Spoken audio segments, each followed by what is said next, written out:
So hey everyone, this is me Ekta Mishra. आज हम human reproduction chapter का पार्ट 3 पढ़ेंगे, जो कि है गैमेटोजेनेसिस।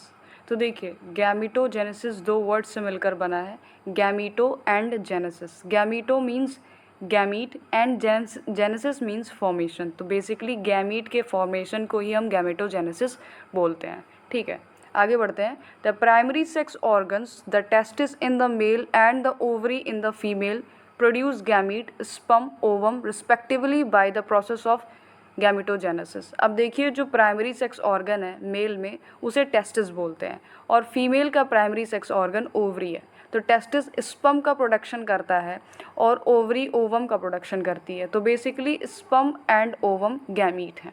ठीक है, in testis the mature male germ cell spermatogonia produce sperm by spermatogenesis that begin at the puberty। अब देखिए, शुरू में हमने पढ़ा था कि हर टेस्टिस के अंदर 250 टेस्टिकुलर लोब्यूल मिलते हैं, और हर एक टेस्टिकुलर लोब्यूल के अंदर 1 से 3 सेमनीफेरस ट्यूब्यूल मिलते हैं, और इस सेमनीफेरस ट्यूब्यूल के अंदर मेल जर्म सेल मिलते हैं, जिसे हम स्पर्मेटोगोनिया भी बोलते हैं। तो ये मेल जर्म सेल डिवाइड करके स्पर्म बनाते हैं स्पर्मेटोजेनेसिस के through.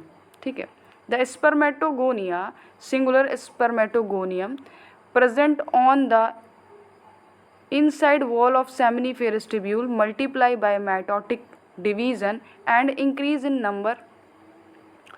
Spermatogonia male germ cell है। ठीक है, ये सेमनीफेरस ट्यूब्यूल के अंदर मिलता है, और ये माइटोटिकली मतलब माइटोसिस डिवीज़न करके अपना नंबर बढ़ा लेता है, इंक्रीज कर लेता है। ठीक है, each spermatogonium is diploid and contain 46 chromosome. अब देखिए, हर स्पर्मेटोगोनिया या मेल जर्म सेल ये डैप्लॉयड नेचर का होता है, मतलब इनमें 46 क्रोमोसोम होते हैं। Some of the spermatogonia called primary spermatocytes periodically undergo meiosis। अब देखिए, हर स्पर्मेटोगोनिया क्या होता है, मेल जर्म सेल होता है, और ये डैप्लॉयड नेचर का होता है। इसके 46 क्रोमोसोम होते हैं। ठीक है, अब देखिए, कुछ स्पर्मेटोगोनिया को प्राइमरी स्पर्मेटोसाइट बोला जाता है। ठीक है, ये प्राइमरी स्पर्मेटोसाइट मियोसिस की हेल्प से डिवाइड करते हैं। ठीक है, अब primary spermatocyte complete the first meiotic division यानी reductional division leading to formation of 2 equal haploid cell called secondary spermatocyte which have only 23 chromosome each. देखिए, जो प्राइमरी स्पर्मेटोसाइट होते हैं उनमें पहला मियोटिक डिवीज़न होता है, यानी माइटोसिस डिवीज़न होता है, जिसको हम रिडक्शनल डिवीज़न भी बोलते हैं। ठीक है, क्यों बोला जाता है रिडक्शनल डिवीज़न, क्यों बोला जाता है? मियोटिक डिवीज़न यानी मियोसिस, इसमें नंबर ऑफ क्रोमोसोम रिड्यूस हो जाते हैं आफ्टर सेल डिवीज़न। ठीक है, तो पहले क्या था, PS लिख दे रहे हैं, जिसको हम प्राइमरी स्पर्मेटोसाइट बोलेंगे। ठीक है, उसके बाद इसमें क्या होगा, ये 46 नंबर है क्रोमोसोम का, और ये डैप्लॉयड नेचर का है। ठीक है, इसमें मियोसिस होगा, मियोसिस यानी रिडक्शनल डिवीज़न। क्या बनेगा, सेकेंडरी स्पर्मेटोसाइट। इसमें 23 नंबर ऑफ क्रोमोसोम होंगे, और ये हैप्लॉयड नेचर का होगा। 23 क्यों होगा, क्योंकि यहाँ पर रिडक्शनल डिवीज़न हुआ है ना। ठीक है, अब आगे बढ़ते हैं। The secondary spermatocyte undergo the second meiotic division to produce 4 equal haploid spermatid. Secondary spermatocyte जो बने थे उसमें सेकेंड मियोटिक डिवीज़न होगा, और इससे 4 इक्वल हैप्लॉयड स्पर्मेटिड बनेंगे। ठीक है, तो देखिए, सेकेंडरी स्पर्मेटोसाइट यहाँ पे बना 23, यहाँ पे नंबर ऑफ क्रोमोसोम है। इसी में क्या हो जाएगा, मियोसिस फिर से होगा, यानी रिडक्शनल डिवीज़न होगा, और स्पर्मेटिड बनेगा। ठीक है, और ये भी क्या होगा, 23 नंबर ऑफ क्रोमोसोम इसमें होंगे, और ये हैप्लॉयड नेचर का होगा। ठीक है, अब आगे बढ़ते हैं। What would be the number of chromosome in the spermatid? तो अभी बताया 23 नंबर ऑफ क्रोमोसोम होगा। ठीक है, the spermatid are transformed into spermatozoa यानी sperm by the process called spermatogenesis. अब देखिए, जो 4 स्पर्मेटिड्स बने थे वो स्पर्म में कन्वर्ट हो जाएंगे, जिसे हम स्पर्मेटोजुआ भी बोलते हैं। तो स्पर्मेटिड्स जब स्पर्मेटोजुआ या स्पर्म में कन्वर्ट होते हैं तो उस प्रोसेस को हम स्पर्मेटो स्पर्मियोजेनेसिस बोलते हैं, ठीक है। क्या बोलते हैं? स्पर्मियोजेनेसिस। अब देखिए ये क्या है? स्पर्मेटिड्स, ये स्पर्मेटिड्स हो गए। यहाँ पे क्या होगा? स्पर्मियोजेनेसिस प्रोसेस होगा, SP लिख देते हैं, ठीक है। स्पर्मियोजेनेसिस प्रोसेस होगा और ये स्पर्म में क्या हो जाएंगे? कन्वर्ट हो जाएंगे, ठीक है। तो 4 स्पर्मेटिड्स समझ लो, 4 स्पर्मेटिड्स किस में कन्वर्ट होंगे? 4 स्पर्म में कन्वर्ट होंगे, ठीक है। 4 स्पर्म में कन्वर्ट होंगे, ठीक है। अब आगे बढ़ते हैं। आफ्टर स्पर्म कहाँ पहुँचे थे? अच्छा यहीं पे था, हाँ। After spermiogenesis sperm head become embedded in the Sertoli cell and are finally released from the seminiferous tubule by the process of spermiation। अब देखिए जब स्पर्मियोजेनेसिस हो जाता है यानी स्पर्म बन जाता है तो स्पर्म का हेड जो है वो सर्टोली सेल के अंदर चला जाता है, एम्बेडेड हो जाता है, मीन्स धंस जाता है, ठीक है। अब ये सर्टोली सेल स्पर्म को न्यूट्रिशन प्रोवाइड कराता है, इसलिए स्पर्म सर्टोली सेल के पास पहुंच जाता है, ठीक है। अब देखिए जो स्पर्म बन चुका है तो ये सेमनीफेरस ट्यूब्यूल से बाहर आएंगे और इसी प्रोसेस को स्पर्मिएशन बोलते हैं, ठीक है। हमने पढ़ा था कि स्पर्म कहाँ बनता है? सेमनीफेरस ट्यूब्यूल के अंदर, ठीक है। अब जब स्पर्म सेमनीफेरस ट्यूब्यूल के अंदर बन चुके हैं तो ये सेमनीफेरस ट्यूब्यूल के बाहर आएंगे, ठीक है, और इसी प्रोसेस को हम स्पर्मिएशन बोल देंगे, ठीक है। ईजी है। अब देखिए spermatogenesis start at the age of puberty due to significant increase in the secretion of gonadotropins releasing hormone GnRH, ठीक है।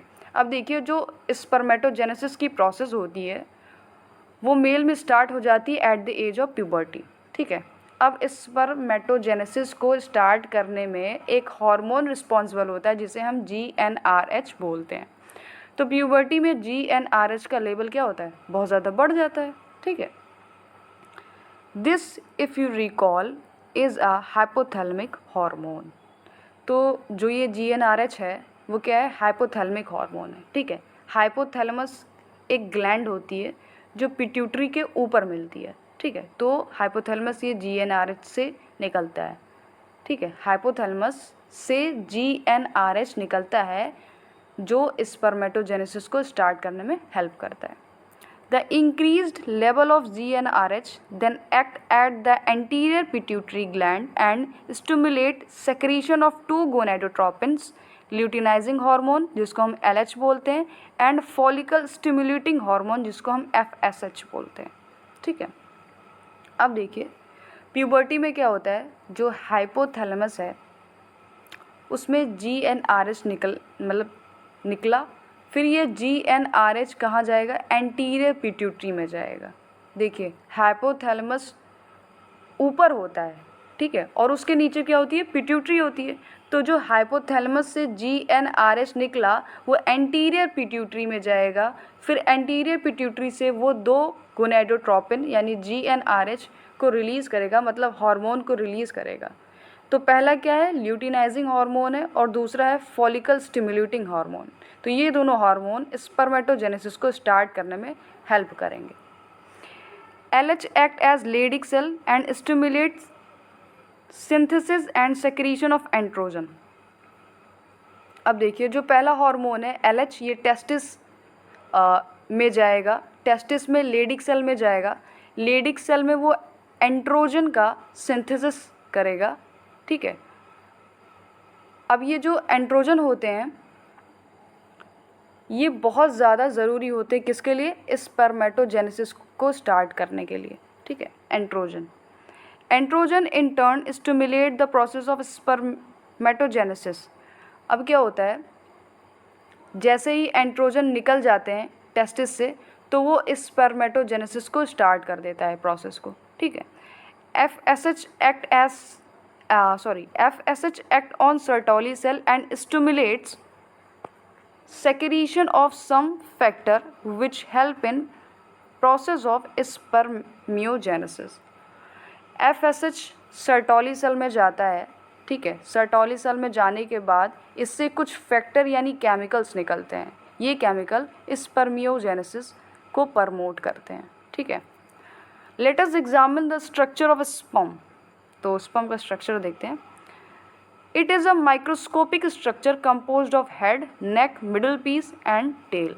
अब देखिए जो स्पर्म है वो माइक्रोस्कोपिक स्ट्रक्चर है, इसको हम माइक्रोस्कोप की हेल्प से ही देख सकते हैं। अब जो स्पर्म होते हैं उसके 4 पार्ट होते हैं, head, neck, middle piece and tail, ठीक है। A plasma membrane envelops the whole body of the sperm, ठीक है। अब जो स्पर्म की पूरी बॉडी को है, ठीक है, उसको कौन कवर करके रखता है? Plasma membrane. The sperm head contains an elongated haploid nucleus, the anterior portion of which is covered by cap-like structure, acrosome. Sperm का हेड जो elongated न्यूक्लियस वाला पार्ट है वो कैसा है? हैप्लॉइड। और जो न्यूक्लियस है उसके ऊपर हमें क्या मिलता है? एक्रोजोम मिलता है, जो कि कैप लाइक स्ट्रक्चर है, ठीक है।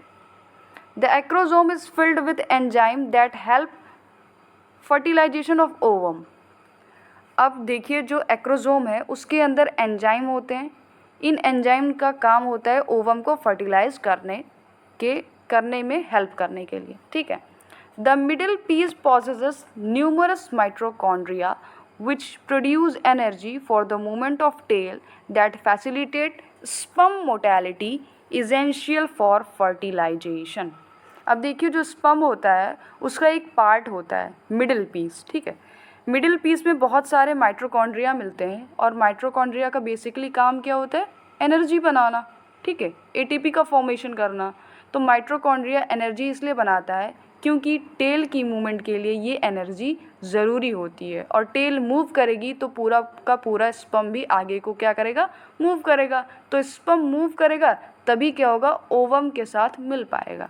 तो इसलिए ज़रूरी हो जाता है माइटोकॉन्ड्रिया को एनर्जी एटीपी का फॉर्मेशन करने के लिए।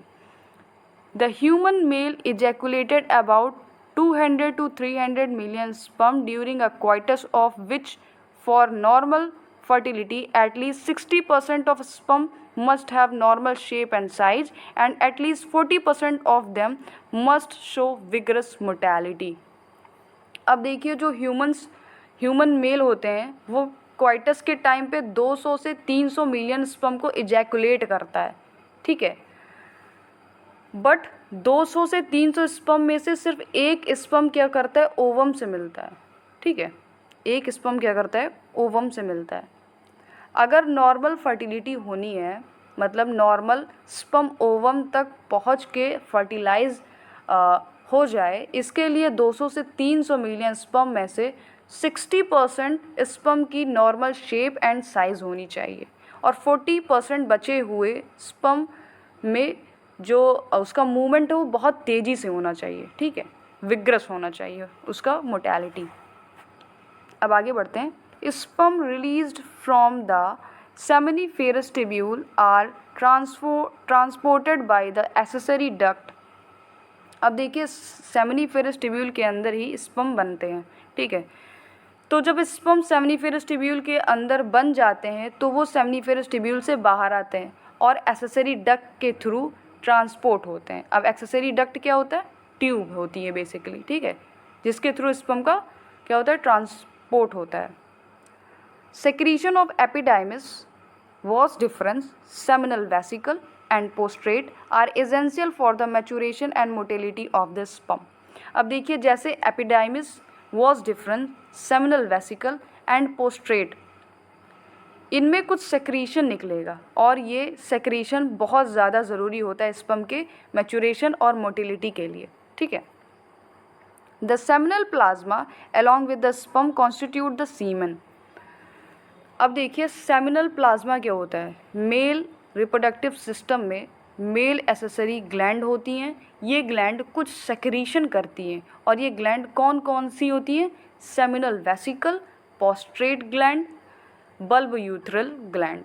तो ये ग्लैंड एक लिक्विड सेक्रीशन करती है जिसे हम सेमिनल प्लाज्मा बोलते हैं। इस चीज़ को हमने फर्स्ट लेक्चर में समझाया है। आप अगर को ना समझ में आया हो तो आप मेरा फर्स्ट लेक्चर ह्यूमन रिप्रोडक्शन का देख सकते हैं, ठीक है। तो ये ग्लैंड एक लिक्विड सेक्रेट करती है जिसे हम सेमिनल प्लाज्मा बोलते हैं। अब जब सेमिनल प्लाज्मा स्पर्म के साथ मिल जाता है तो उसे सीमन बोला जाता है, ठीक है। ये सेमिनल प्लाज्मा जब स्पर्म के साथ मिल जाएगा तो बेसिकली हम उसको क्या नाम दे देंगे, सीमन नाम दे देंगे। तो जो ये मेल सेक्स के टाइम पे, जो मेल सेक्स के टाइम पे इजैकुलेट करते हैं तो वो बेसिकली क्या करते हैं, सीमन को ही इजैकुलेट करते हैं, ठीक है। आगे बढ़ते हैं। The functions of male sex accessory duct and gland are maintained by the testicular hormone androgen. अब देखिए जो मेल सेक्स एक्सेसरी डक्ट होती हैं, मतलब जो ट्यूब होती हैं जिनके थ्रू स्पर्म का ट्रांसफॉर्म होता है, और जो कुछ ग्लैंड होती हैं जो सेक्रेशन करती हैं जैसे सेमिनल प्लाज्मा, ठीक है। अब ये जो मेल सेक्स एक्सेसरी डक्ट हैं, ये ग्लैंड हैं, इनका प्रॉपर फंक्शन हो, इसकी मेंटेनेंस हो, इसके लिए रिस्पॉन्सिबल होता है, ठीक है, टेस्टिकुलर हार्मोन। कौन रिस्पॉन्सिबल होता है, टेस्टिकुलर हार्मोन, जो टेस्टिस से निकलते हैं, जिसे क्या बोलते हैं, एंड्रोजन कहते हैं, ठीक है। एंड्रोजन ग्रुप ऑफ हार्मोन है जिसके अंदर कई सारे हार्मोन आते हैं, और इसके अंदर जो मेन हार्मोन आता है उसको हम टेस्टोस्टेरोन बोलते हैं, ठीक है।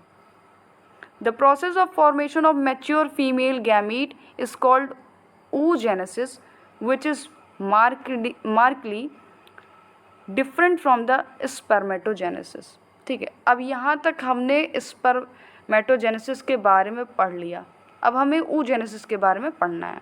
तो देखिए अब oogenesis एक प्रोसेस होता है जिससे फीमेल गैमीट ओवम बनते हैं, और ये oogenesis स्पर्मेटोजेनेसिस से काफ़ी अलग होता है, ठीक है। oogenesis is initiated during the embryonic development stage when a couple of million gamete mother cell यानी oogonia are formed within each foetal ovary. अब देखिए जो oogenesis है वो एम्ब्रियोनिक डेवलपमेंट स्टेज से ही स्टार्ट हो जाता है, मतलब एक छोटी बच्ची है वो अपने मदर की बॉडी में डेवलप्ड कर रही है, तो इसकी ओवरीज में oogenesis इस टाइम पे ही स्टार्ट हो जाएंगे, ठीक है। तो देखिए जो ये छोटी बच्ची है वो अपनी मदर की बॉडी में डेवलप्ड कर रही है, ठीक है। तो उसकी हर एक ओवरी से बहुत सारे millions of gamete mother cell बन जाते हैं, जिसे oogonia बोलते हैं, ठीक है, जिसे हम क्या बोलते हैं, oogonia बोलते हैं। और ये गैमीट मदर सेल बाद में जाके क्या बनाता है, ओवम बना देता है, ठीक है। No more oogonia are formed and added after birth. अब देखिए जो oogonia क्या हो गया, एम्ब्रियोनिक स्टेज से बन गया, वही रहेगा, बाद में कोई भी oogonia बर्थ के बाद में क्या होगा, ऐड नहीं होगा, बनेगा नहीं, ठीक है। These cell start divided and enter into prophase first of the meiotic division and get temporarily arrest at the stage of primary oocyte। अब देखिए जो oogonia है इसमें डिवीज़न स्टार्ट होगा, ठीक है। तो जब oogonia डिवाइड करेगा, ठीक है, जब oogonia डिवाइड हो रहा होगा तो वो meiotic डिवीज़न के प्रोफेज फर्स्ट में टेम्परली अरेस्ट हो जाएगा, तो इस टाइम पे oogonia को प्राइमरी oocyte बोलेंगे, ठीक है। देखिए आपको पता होगा कि meiotic डिवीज़न में 4 स्टेज होती हैं, पहला प्रोफेज, दूसरा मेटाफेज, तीसरा एनाफेज, चौथा टीलोफेज, ठीक है। तो अब oogonia डिवाइड होना शुरू होगा तो वो सबसे पहले प्रोफेज फर्स्ट में आएगा, तो जैसे ही oogonia प्रोफेज फर्स्ट में आएगा तो वो टेम्परली अरेस्ट हो जाएगा, मतलब वो आगे डिवाइड होना बंद हो जाएगा कुछ समय तक, ठीक है। Each primary oocyte then gets surrounded by the layer of granulosa cell and is called primary follicle। अब देखिए जो प्राइमरी oocyte हैं उसके चारों तरफ ग्रेनुलोजा की सेल बनेगी, तो अब इस प्राइमरी oocyte को हम क्या बोलेंगे, प्राइमरी फॉलिकल, ठीक है। तो इस चीज़ को हम अपने नोट्स से समझाने की कोशिश करते हैं आपको। अभी कुछ देर बाद हम आपको समझा देंगे, अभी आगे थोड़ा सा पढ़ लेते हैं, ठीक है। A large number of these follicles degenerated during the phase from birth to puberty. अब देखिए, कोई बच्ची है जो पैदा हुई, ठीक है, तो पैदा होने से लेकर जब तक वो प्यूबर्टी तक पहुंचती है तो उसकी ओवरीज में कई सारे प्राइमरी फॉलिकल होते हैं, वो डीजेनरेट हो जाते हैं, मतलब ख़त्म हो जाते हैं, ठीक है। Therefore at puberty only 6000 to 8000 primary follicle are left in ovary. तो बच्ची के पैदा होने के बाद प्यूबर्टी तक पहुँचते पहुँचते सिर्फ 60,000 से 80,000 तक प्राइमरी फॉलिकल्स ही बचते हैं, ज़्यादातर क्या होते हैं, डीजेनरेट हो जाते हैं। The primary follicle gets surrounded by more layer of granulosa cell and new theca and are called secondary follicle। अब देखिए, प्राइमरी फॉलिकल के चारों तरफ ग्रेनुलोसा सेल की और लेयर बनेंगी और एक थीका बनेगा, तो अब इस प्राइमरी फॉलिकल को हम बेसिकली सेकेंडरी फॉलिकल बोलेंगे। तो हम अपना नोट का पेज एक अटैच कर देते हैं जिससे आपको अच्छे से डायग्राम के थ्रू समझ में आ जाएगा कि ये न्यू थीका क्या होता है, ग्रेनुलोसा सेल बेसिकली होता क्या है, ठीक है। तो देखिए, तो आप यहाँ पे देख सकते हैं इस डायग्राम में, ये आपका प्राइमरी oocyte हो गया जो अंदर का पार्ट है, उसके ऊपर चारों तरफ क्या लगी हुई हैं, किनारे किनारे चारों तरफ ग्रेनुलोसा की सेल लगी हुई हैं, ठीक है। तो ये आपका प्राइमरी फॉलिकल हो गया, ठीक है। प्यूबर्टी तक क्या होता है, इसके ऊपर थीका लग जाते हैं, ये देखिए ऐसे ऐसे लगे हुए हैं, इसको हम बोलेंगे थीका। और प्राइमरी फॉलिकल में क्या होता है, एक ही लेयर लगी है किसकी, ग्रेनुलोसा सेल की, और यहाँ पे कितनी लेयर होगी, 2-3 लेयर यहाँ पे अटैच हो जाती है ग्रेनुलोसा सेल की।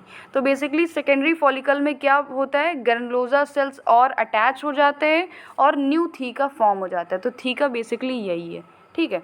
सो आई होप समझ में आ गया होगा डायग्राम के थ्रू। अब NCERT रीडिंग कर लेते हैं।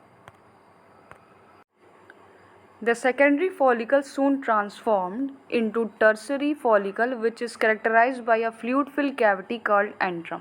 ठीक है, अब देखिए क्या होता है, जैसे कि ये हो गया आपका फॉलिकल आपकी, उसमें क्या होता है, अभी आपको बताइए, आपकी प्राइमरी फॉलिकल हो गई, ऊपर ग्रेनुलोसा सेल लगी हुई है कई सारी, ठीक है, कई सारी, उसमें क्या ऊपर लगा हुआ है, न्यू थीका, ऐसे लगा हुआ था कुछ, आपको अभी नोट से समझाया। उसके अंदर क्या है, फ्लूइड फिल्ड कैविटी है जिसको हम एंट्रम बोलते हैं, एंट्रम, ये क्या है, फ्लूइड फिल्ड कैविटी है, ठीक है।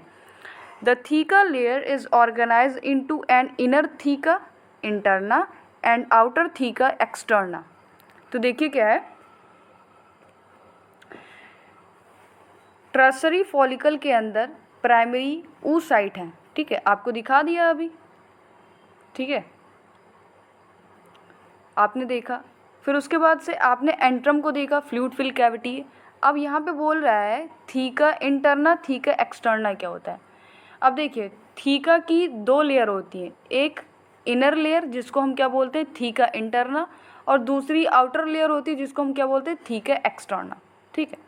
It is important to draw your attention that it is at this stage that the primary oocyte within the tertiary follicle grow in size and complete its first meiotic division।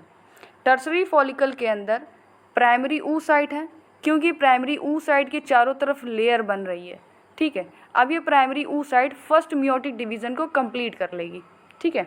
It is an unequal division resulting in the formation of large haploid secondary oocyte and a टिनी first polar body.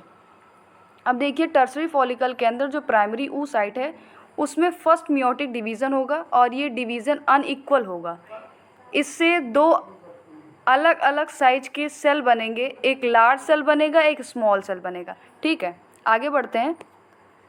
The secondary oocyte retain bulk of the nutrient rich cytoplasm of the primary oocyte, ठीक है। तो basically क्या बोला है, the secondary oocyte retain bulk of nutrient rich cytoplasm of the primary oocyte।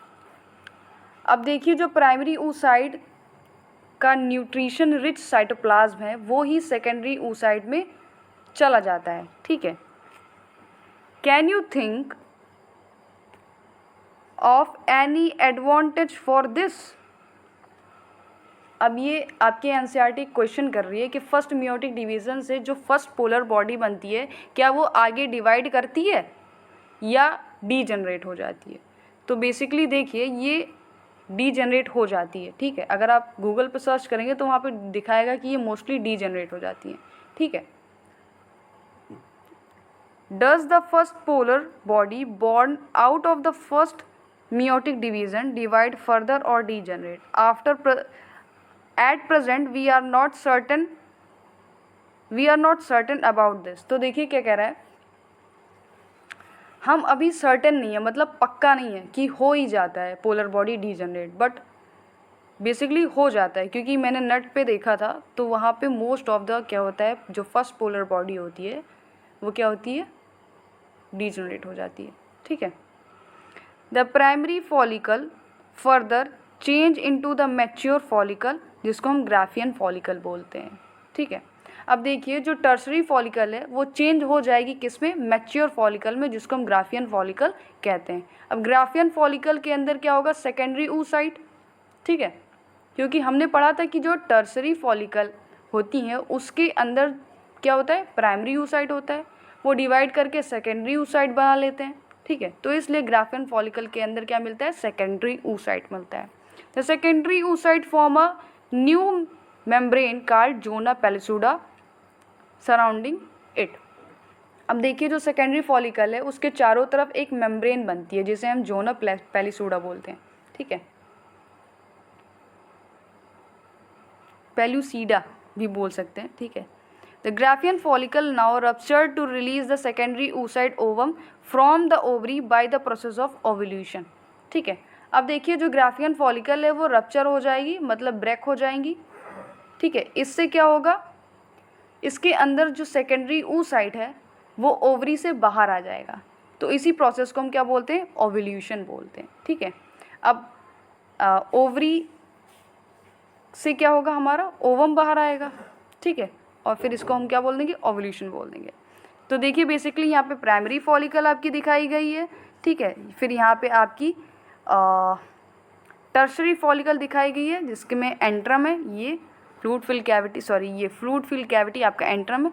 फिर Graafian follicle दिखाया गया है, फिर यहाँ पे ग्राफियन फॉलिकल ब्रस्ट होते दिखाया गया है, और यहाँ पे क्या हुआ, ओवम आपको दिखाया गया है, ठीक है।